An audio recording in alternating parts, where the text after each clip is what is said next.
Stanford University. So, good afternoon, everybody. So, to say it correctly, my name is Michiel. So, over the last 2 days, we actually practiced that in San Francisco for quite a while. So, I'm very honored to be here with you, to share with you some thoughts that I have for you of growing career path in food systems, because I truly believe that the opportunity for you is tremendous, and it's absolutely now. So how can it be that a guy from Holland ends up on stage over here at Stanford at a leading role at Google to talk about food services and the future roles? I think it's probably because of two elements. First, follow your passion, and B, be prepared for those very unexpected twists in your careers. From a very young age on, I knew what I was going to do, I had a passion for hospitality, so I knew I was going to go to one of the leading hotel schools in the Netherlands. And I ended up over there. My final internship was going to be at the Holiday Inn in Kuwait. But something happened. So in 1991, or whatever that was, Saddam Hussein invaded Kuwait. And that was the end of my trip to go to Kuwait. So instead of that, my career changed overnight. So I ended up working for the Dutch State Department of Public Housing, Spatial Planning and the Environment. The last thing I ever thought of that I would become a civil servant, but it happened. I did that with an incredible lot of fun for 3 years, and I became the head of internal services over there, where I worked in food as well. But I mentioned to you, it is follow your passion. And my passion was over here in the United States, where I actually married my high school sweetheart. So I moved from the Netherlands to the States, and I started from scratch again, this time at the Westin Peachtree Plaza in Atlanta as an assistant outlet manager in this hotel. And that took me to a journey originally with Westin. Westin got acquired by Starwood. So I worked in Atlanta, Oregon, Washington, D.C. 9/11 happened, and 2 weeks later I ended up in Philadelphia. From Philadelphia back to Atlanta, and I had an incredible opportunity to work for 6 years for Starwood's divisional leadership team in North America, opening up our hotels in the US, Canada, and the Caribbean. Subsequent to that, I got the opportunity to move back to Europe and actually become responsible for our food and beverage operations in Europe, the Middle East, and Africa. And to me, it was the most incredible opportunity to bring my kids who grew up over here in the States and to share with them life in Europe, because it's different over there. So I moved back to Brussels and actually enjoyed my year over there.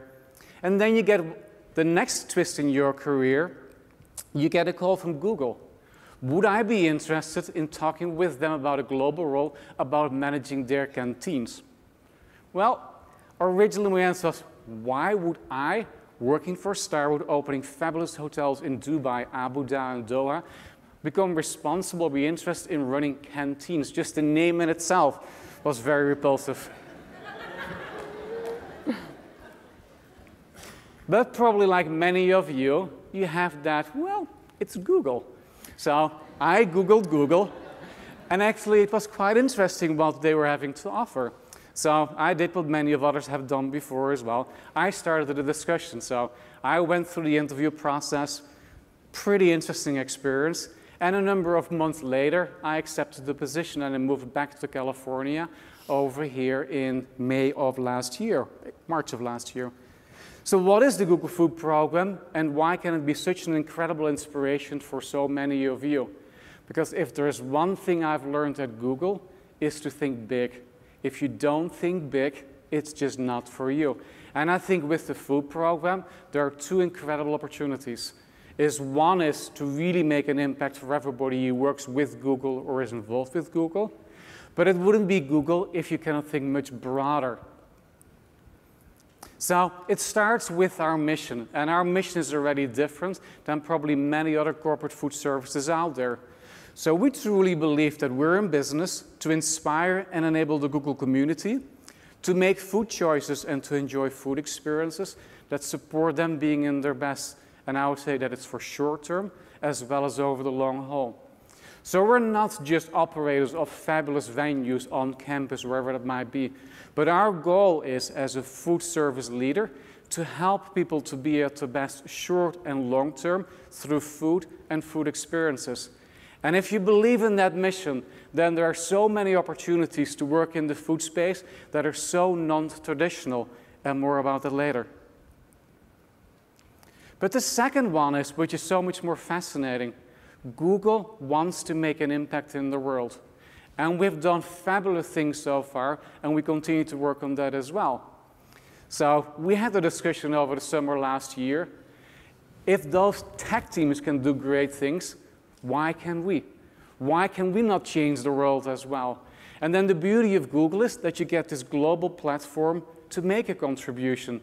And that becomes an incredible opportunity as well as a responsibility. So our vision of the food team and everybody who works with us is to inspire and to enable the world to make food choices and to use food experiences, to develop more sustainable lifestyles and communities. So whatever what we learn and what we developed together, we want to share with the broader world to make the world a better place for all of us. So how do we do that? So as of today, we have over 70 office locations around the world. And an office location can be significantly small, an office of 2, as well as a very large office location like we have over here in Mountain View, where we have more than 20,000 people working with us. Over 40 countries, and as of today, there are over 44,000 Googlers, those who work for Google. So as a food services organization, we support over 150 cafes. We serve over 60,000 meals per day around the world. And we do that in spaces that are truly driven by casual collisions. So we believe as an organization that by just bringing people together, stuff will happen. Whatever that might be, we don't know. But there's a core belief out there that stuff will happen. We have over 600 micro kitchens, kitchens like you would have at home, places where you can get great beverages, snacks, fruits, whatever that might be. We don't do it alone. So the Google Food team is a team of 24. But we work very closely with 45 fabulous vendor partners around the world. So over here in the Bay Area, it's Bon Appetit with Fidel Baucio as the CEO, an incredible partner. And we have 45 of those great partners around the world, and we have over 2,300 vendor partners working with us in those different venues. We're very focused on ongoing innovation and inspiration as well. So whereas in the past we were very focused on maybe the traditional buffetarias, is where there was choice for all, we're doing things different as of today with us as well. So what you see over here is one of our newest Indian restaurants on campus in Mountain View, where actually we serve family style based on reservations. So as a team, you have to make a reservation, and you're going to be spending an hour together.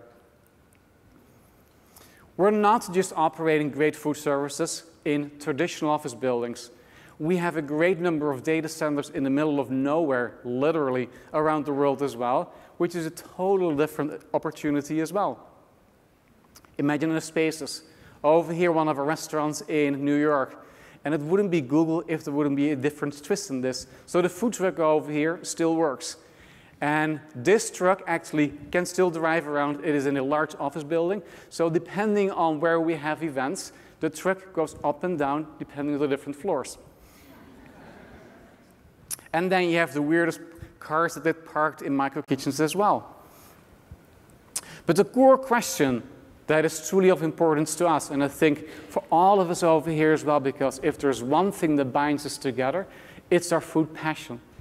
So the question is, how can we as the food team help people to be at their best today, tomorrow, and over the long haul through food experiences?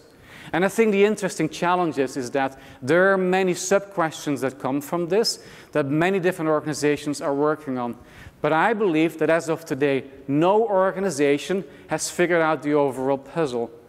So one of our contributions to the broader world will be to figure out this puzzle together with all our partners. So hallmarks of our food program as of today, it is the holistic approach. It's not just about great food. It is about enabling, and more about the surely. It is about innovation and inspiration, and it's about partnerships, which is relevant to you and your career choices as well. So we believe that our goal at the end of today is to enable individuals.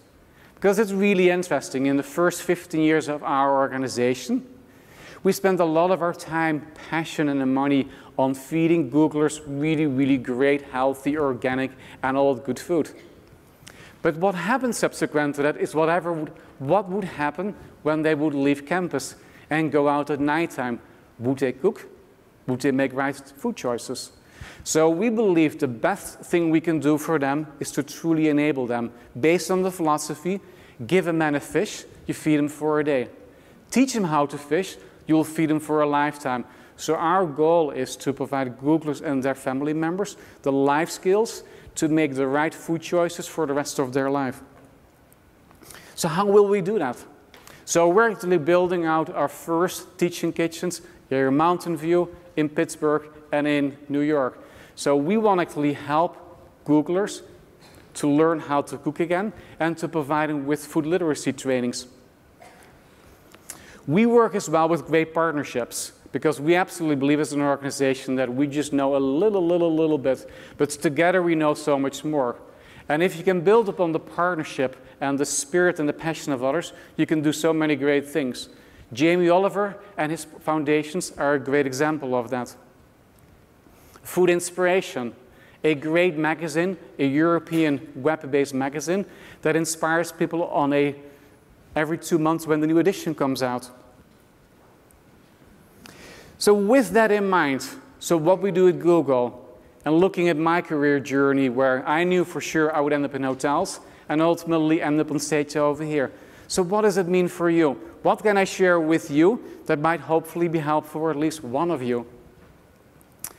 So if you think about a team structure and think about the different roles, so just looking at our structure, we have 4 regional teams and we have 8 global positions. So we have a food experience design manager. A design manager is not just responsible for designing the physical spaces, but really thinking through the overall food experience. Because why should we only limit ourselves to operating cafes or micro kitchens? Aren't there other elements out there as well? So our food experience design manager is all about that. We have a global marketing manager on our team, not because we would like people to eat more, because it is ultimately for free in our environment, but we would like them to really be engaged with our program.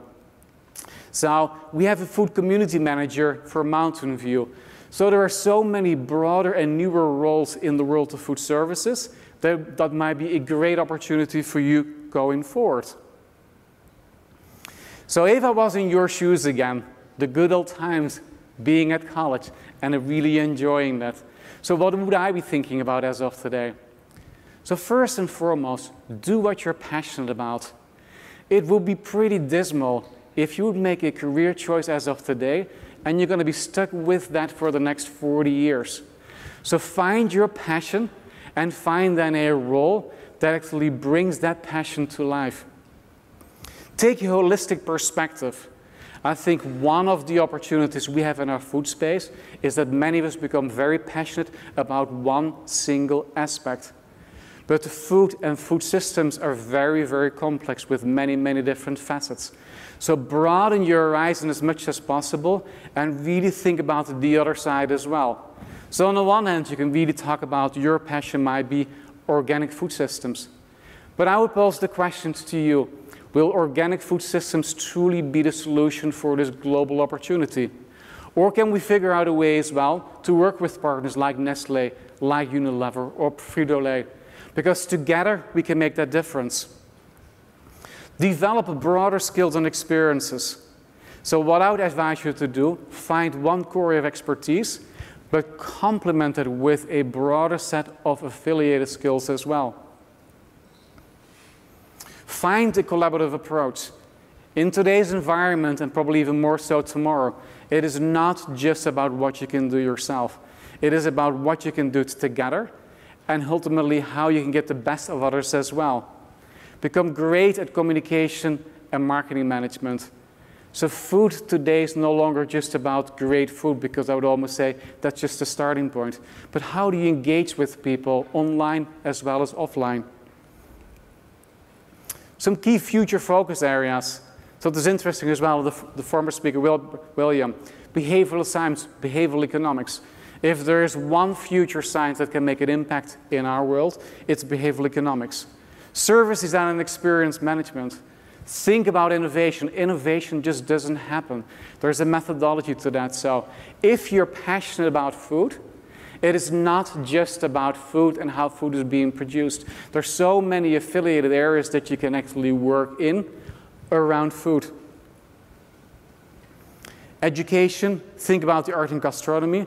The world is truly yours. Find your passion, but be prepared for those very unexpected turns in your careers. And then when you think about Stanford, so Stanford's role, and we had the conversation, Christopher and I, about what is the opportunity for all of you over here. So wouldn't it be fabulous if Stanford would offer an integrated master's or PhD program in integrated food sciences or food science management? What Stanford has is this great collection, it's the collaborative approach again, of 7 amazing schools. And then you're located in probably one of the best possible places in the world to be at, here in Silicon Valley. The weather is fairly nice. You know, you have the technology companies. There are a lot of things working for all of you over here. So I truly hope, both as an individual and as a representative of Google, that Christopher, together with many of you over here, will get the opportunity to follow his passion and to bring his dreams to life. And then last but not least, a closing thought from Larry Page, our founder and CEO. Because you might think that I'm smoking the good stuff. But at the end of the day, almost everyone who's had an idea that was somewhat revolutionary or wildly successful was first told they were insane. Thank you very much. For more, please visit us at stanford.edu.